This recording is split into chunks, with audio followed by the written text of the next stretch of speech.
Before I begin, let me give you a quick heads up about what you're about to hear. It's one of those stories that linger, the kind that begins simply, unexpectedly, and then takes root in your heart long after it's over. So don't forget to like the video, share your thoughts or story in the comments, and subscribe to stay updated with our latest stories. Now before I begin, tell me, where are you watching from? I'd love to know which cities and towns are joining me for this memory that stayed with me for years. It all started on a quiet spring evening about 10 years ago. I was in my early 40s, divorced for about 3 years, and learning how to enjoy my own company again. My brother, Alan, had a habit of stopping by unannounced with one of his younger friends, usually after their weekend basketball games.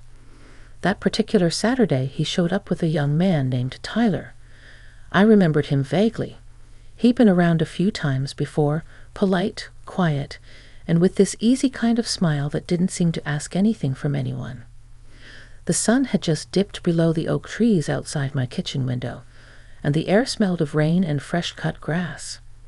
I was stirring a pot of soup when they came in, bringing with them the sounds of laughter and muddy sneakers. Alan, always loud and full of stories, talked about their game, but Tyler stayed a little behind, leaning on the counter, helping himself to a glass of water. He looked different that evening, tired, maybe thoughtful. There was a calmness in him that contrasted my brother's booming energy.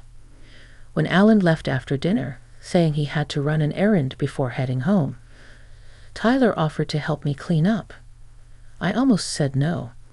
Out of habit, really, but something in his tone, a kind of quiet insistence, made me say yes. We washed dishes side by side, and the silence wasn't awkward. It felt still, like a calm between two storms. After a while, he said softly, "You know, your brother really looks up to you." That caught me off guard. "Alan?" "Oh, I doubt that. He's the one always rescuing me." I laughed, but Tyler shook his head. "No," he said. "He talks about how you always find your way, no matter what happens.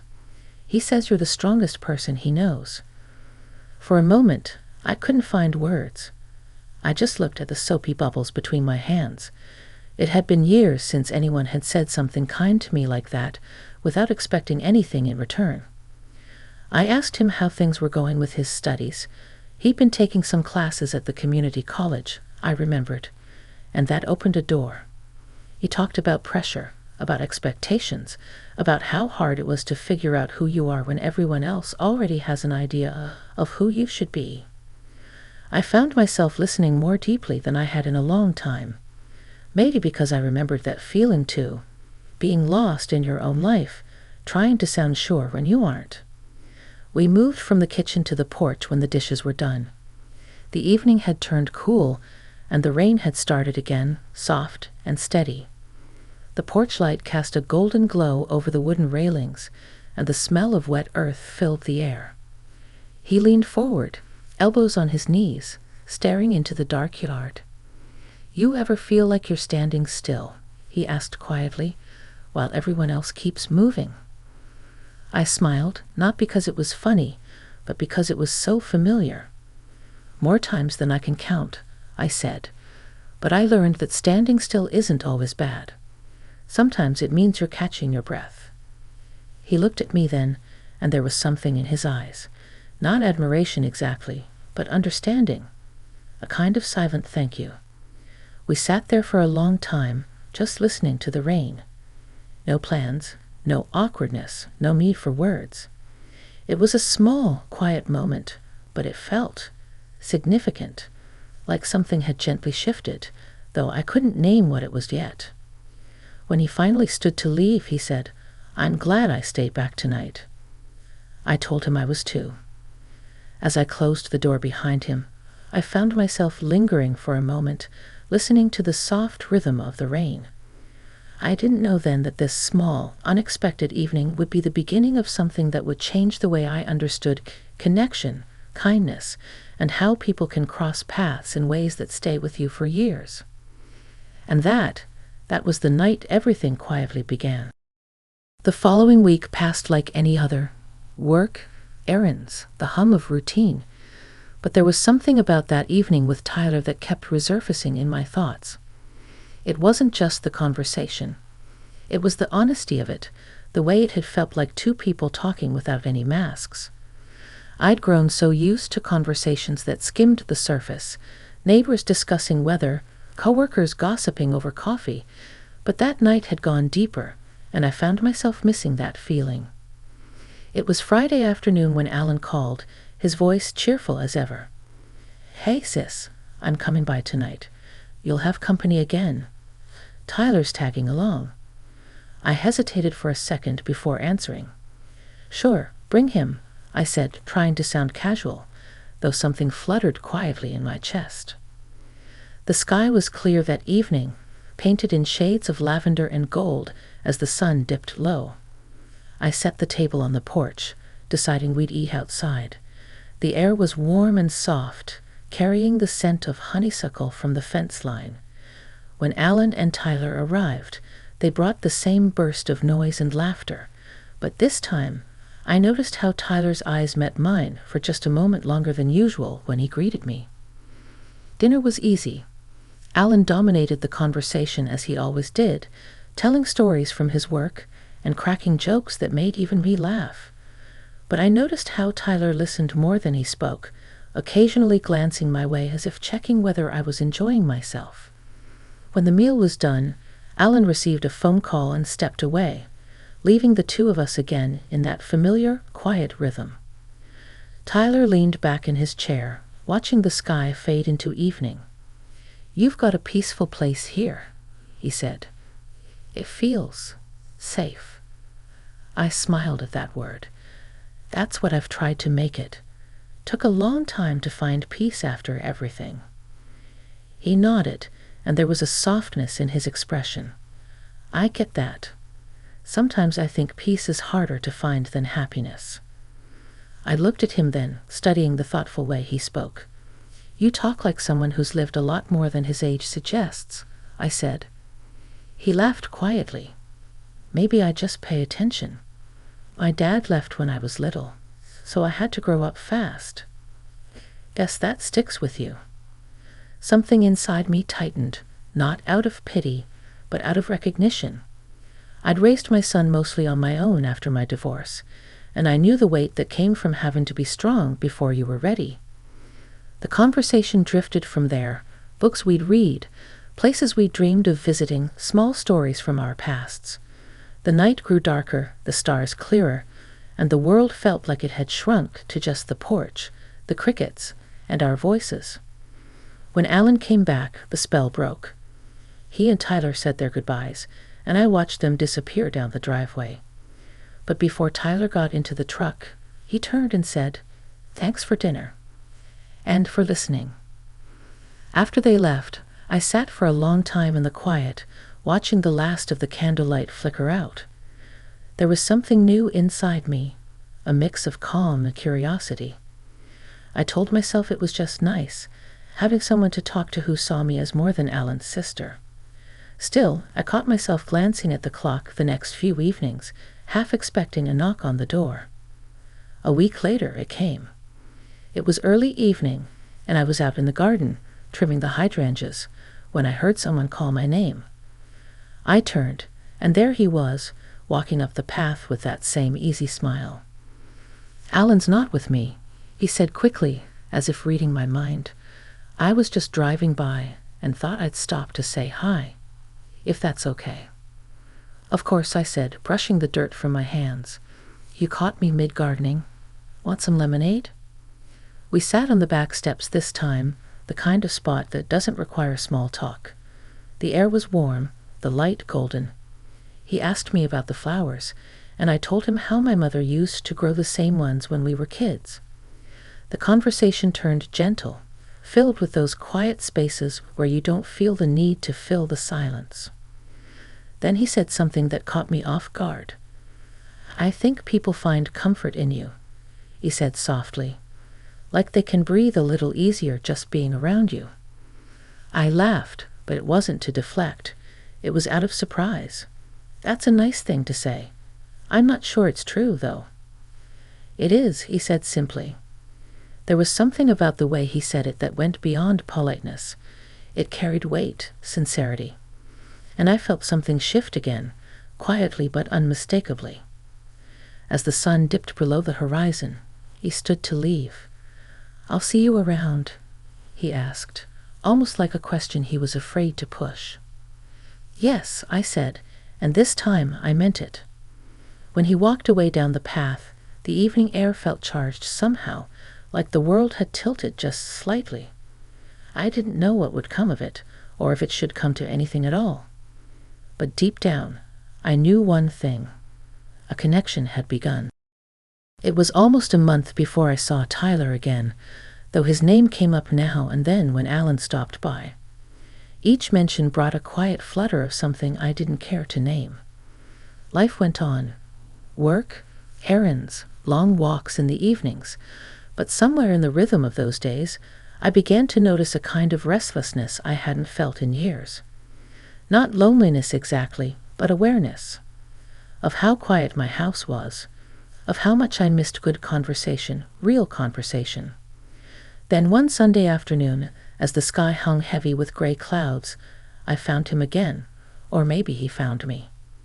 I was leaving the local farmer's market, a bag of peaches in my hand, when I heard someone call out my name. I turned, and there he was, standing by his truck, smiling as if it was the most natural thing in the world to see me there. "You have good timing," I said, returning the smile. "I was just about to go home and bake a pie." "Then I guess I showed up just in time to help," he said, eyes worn with that quiet humor I'd come to recognize. I hesitated for a moment, but it was brief. "All right," I said, "you can help, if you promise not to eat all the peaches before they make it to the pie dish." Back at my place, the rain began to fall, a steady, soothing rhythm on the roof. We worked side by side in the kitchen, peeling fruit, mixing dough, and laughing over his clumsy attempts at crimping the edges of the crust. It felt easy, unhurried, the kind of simple joy that sneaks up on you, reminding you how good it feels to just be in the moment. When the pie was in the oven, we moved to the living room, the scent of cinnamon and sugar slowly filling the air. He noticed the old piano in the corner and walked over, running his fingers lightly along the keys. "You play?" he asked. "I used to," I said. "My mother taught me when I was little. I haven't touched it much lately."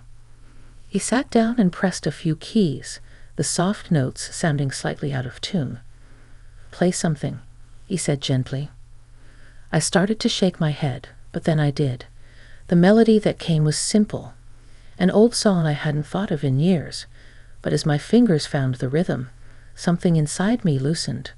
The house felt alive again, filled with sound and memory. When I stopped, there was silence, except for the patter of rain. "That was beautiful," he said softly. "Thank you," I murmured. I didn't realize how much I missed it. He smiled. Sometimes we forget the things that make us feel like ourselves. The way he said it made me pause. I looked at him, really looked, and saw in his expression that same depth I'd noticed before, that understanding of what it meant to lose and rebuild yourself. It was a moment of recognition, quiet but profound. We sat for a while, talking about nothing and everything, the kind of conversation that winds itself into comfort. He told me about his plans to move out of state for work later that year, and though I nodded and smiled, a small ache stirred somewhere inside me. "Change can be good," I said after a moment. "It's how we grow." He nodded. "Yeah, sometimes it's hard to leave the things, or people, that make you feel grounded." The room went still after that, not awkwardly, just full of meaning that didn't need to be said aloud. I changed the subject, asking if he wanted ice cream with his pie when it cooled, and he grinned, the heaviness of the moment softening. Later, when he left, the sky had cleared, and the air smelled of wet earth and sweetness. He thanked me again for the pie, for the company, for the afternoon. I stood at the doorway as he walked to his truck, the setting sun glinting off the damp road. Just before he got in, he turned and said, "I'll stop by again soon, if that's all right." "Any time," I replied. That night, after the dishes were washed and the lights were low, I sat by the window with a cup of tea, thinking about the years that had passed since my marriage ended. I'd built a quiet life, steady, peaceful, but I realized how much I'd stopped letting new people in. Tyler hadn't just reminded me what it felt like to connect with someone. He'd reminded me that even in middle age, life could still surprise you. It wasn't about romance or longing. It was about presence, about being seen and heard in ways that reach past age or expectation. As I finished my tea and watched the last traces of daylight fade, I smiled to myself, not knowing what the next chapter would bring, only that something had already begun to change inside me, something warm and alive, and I wasn't afraid of it anymore. The last time I saw Tyler, summer had just started to fade. The evenings were cooler, the light softer, stretching longer before giving in to night. The trees along the back fence had begun to show their first touches of gold, and I remember thinking how beautiful that in-between time was, when something ends but hasn't quite ended yet. He called first. "I'm heading out next week," he said. "The job came through. Thought I'd stop by before I go, if you don't mind." "Of course I don't mind," I said. My voice sounded steadier than I felt. He arrived just before sunset, and the world seemed wrapped in that golden, forgiving light that makes everything feel a little softer. I'd made dinner. Nothing fancy, just roast chicken, potatoes, and the last of the garden tomatoes. We ate on the porch again, where this whole story had begun. It felt almost like we were both holding on to the moment, careful not to move too quickly, as if the night might slip away if we did. The conversation was lighter at first. His new job, the town he was moving to, how his apartment overlooked a lake. But then silence crept in, a gentle, expectant kind. He looked out toward the trees. "I don't think I realized how much this place meant to me," he said. "You've got something here. Peace, maybe. I didn't have much of that before." I smiled, tracing the rim of my glass with my finger. "It's taken a long time to build. But peace isn't something you find. It's something you grow." He nodded slowly, as if turning the thought over in his mind. Then he looked at me, and his voice softened. "You've helped me more than you know. I felt that deeply.